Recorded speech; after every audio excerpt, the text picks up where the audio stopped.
Circular motion में acceleration देखते हैं, है ना। उसके दो तीन एस्पेक्ट हैं, उसको देखेंगे। तो अभी तक जो अपन ने देखा, एंगुलर मोशन में एंगुलर डिस्प्लेसमेंट का काउंटर पार्ट था डिस्प्लेसमेंट लीनियर मोशन में। एंगुलर मोशन में एंगुलर वेलोसिटी, ये वेलोसिटी का काउंटर पार्ट था, है ना। अच्छा, ये होता था आर्क अपॉन रेडियस होता था। और इसमें जैसे वेलोसिटी में एवरेज वेलोसिटी हमने डिफाइन की थी r2 minus r1 by delta T, और यहाँ पे एवरेज एंगुलर वेलोसिटी डिफाइंड है θ2 माइनस θ1 अपॉन डेल्टा टी, ठीक है। और इंस्टेंटेनियस एंगुलर वेलोसिटी डिफाइन है d theta by d t. और इसी टाइप से इसमें भी इंस्टेंटेनियस वेलोसिटी डिफाइंड थी d r by d t या d s by d t, ठीक है। और फिर एक रिलेशन अपन ने निकाला था v is equal to omega R, और वेक्टर फॉर्म में ये होता था v is equal to omega R, ठीक है। तो यहाँ तक तो कर लिया आपने। अच्छा, अब हमको एक्सेलरेशन देखना है। तो इसमें से ये वाले मैं पोर्शन ये मैं हटा देता हूँ, ये केवल ऐसी रिवीजन के लिए मैंने लिख लिए थे। तो लीनियर मोशन में एक्सेलरेशन का काउंटर पार्ट एंगुलर मोशन में एंगुलर एक्सेलरेशन है, ये भी वेक्टर है। इसका डायरेक्शन वही होता है जो एंगुलर वेलोसिटी का डायरेक्शन होता है, ठीक है। और इसकी यूनिट जो है वो रेडियन पर सेकंड स्क्वायर हो गई, ठीक है। तो जिस तरह से ये डिफाइंड था लीनियर एक्सेलरेशन, उसी तरह से ये डिफाइंड है with respect to angular velocity. तो ए क्या होता था, ये होता था dv बाई dt, ठीक है। तो उसी तरह से जो एंगुलर एक्सेलरेशन है वो डिफाइंड है D omega by d t, ठीक है। ये एंगुलर वेरिएबल्स जो है ना, मैं वेक्टर फॉर्म में नहीं लिख रहा हूँ, जहाँ रेलेवेंट होगा वहाँ पे वेक्टर फॉर्म में यूज़ करेंगे। अदरवाइज, है ना, यदि सर्कुलर मोशन है तो स्ट्रेट फॉरवर्ड ही रहता है ना। तो इसमें भी दो फॉर्म हो गए, है ना। ये जो था वो तो एक्सेलरेशन इंस्टेंटेनियस था, तो इसमें इंस्टेंटेनियस एंगुलर एक्सेलरेशन तो ये हो गया, और इसी का एवरेज फॉर्म जो है वो omega 2 minus omega 1 by delta T, जैसा इसमें होता था, है कि नहीं। एवरेज एक्सेलरेशन जो है वो v2 minus v1 upon delta T होता था। नॉर्मली मतलब न्यूमेरिकल्स में और बाकी जितने क्वेश्चंस प्रॉब्लम सेट्स वगैरह अपन करेंगे, उसमें जो ये वाला जो फॉर्मुलेशन है इंस्टेंटेनियस वर्जन, यही थोड़ा ज़्यादा रेलेवेंट रहता है। ये तो किसी स्पेसिफिक केस में पूछा तो पूछा, बट अदरवाइज, है कि नहीं, जो ये वाले जो फॉर्मुलेशन है ना, वही ज़्यादा रेलेवेंट रहते हैं। तो एंगुलर एक्सेलरेशन का क्या मतलब निकला। तो ये एंगुलर एक्सेलरेशन हो गया कि जैसे एंगुलर वेलोसिटी चेंज हो रही है, मतलब बॉडी के रोटेट करने की जो स्पीड है, रोटेट करने की जो रेट है रादर, है ना, वो वेरी कर रहा है।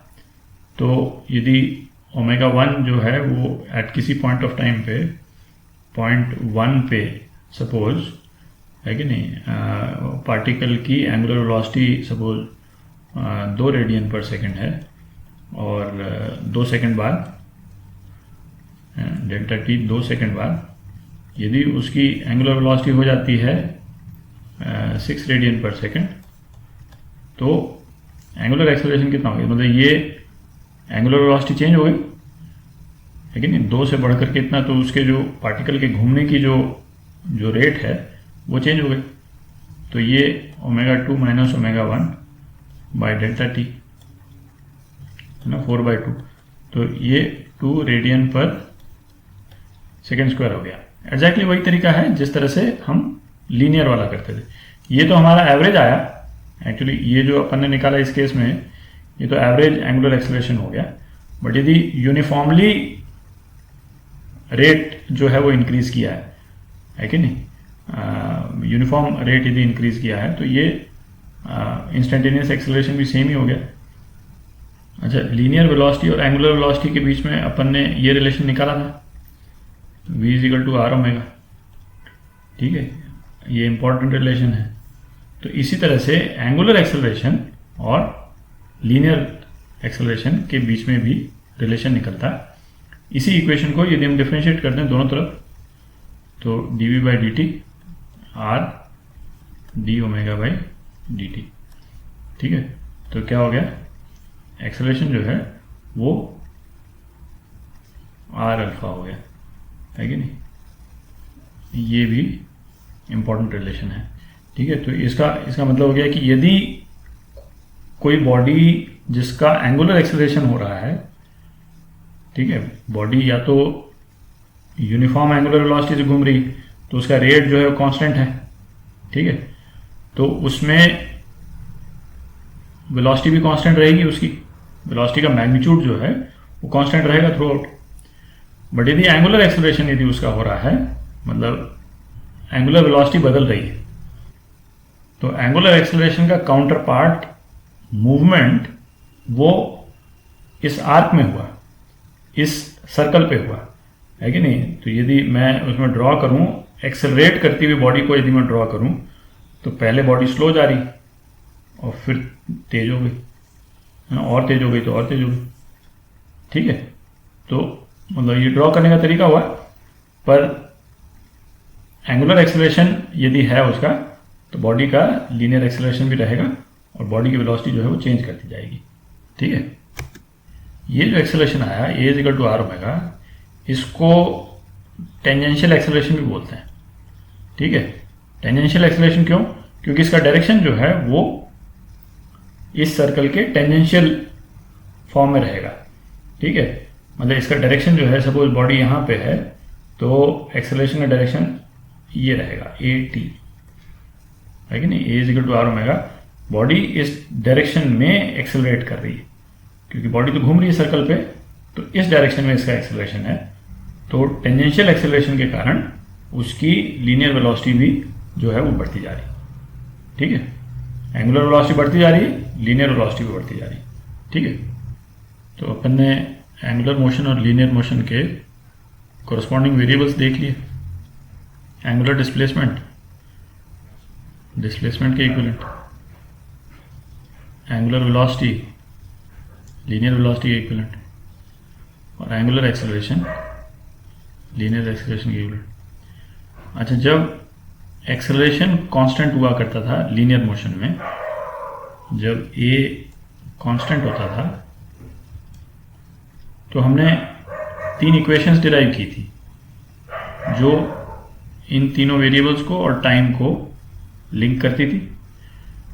तो एग्जैक्टली सेम इक्वेशंस जो हैं वो एंगुलर मोशन के लिए भी डिराइव होती है। तरीका एग्जैक्टली सेम है ना, दोबारा डिराइव नहीं करेंगे, बट वो तीनों इक्वेशन को मैं यहाँ पे लिख देता हूँ जो लीनियर मोशन की काउंटर पार्ट हैं equations.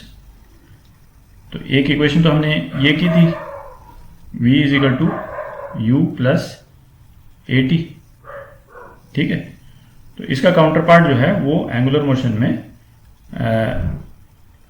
Omega is equal to omega naught plus alpha T, ठीक है। सेम इंटरप्रिटेशन है, फाइनल वेलोसिटी, इनिशियल वेलोसिटी, है ना। तो final angular velocity, initial angular velocity plus alpha, alpha is angular acceleration, time तो time ही है ना। और फिर दूसरा हमने किया था s is equal to U T plus half A T square, ठीक है। सेम यहाँ पे भी इक्वेशन होल्ड करती है।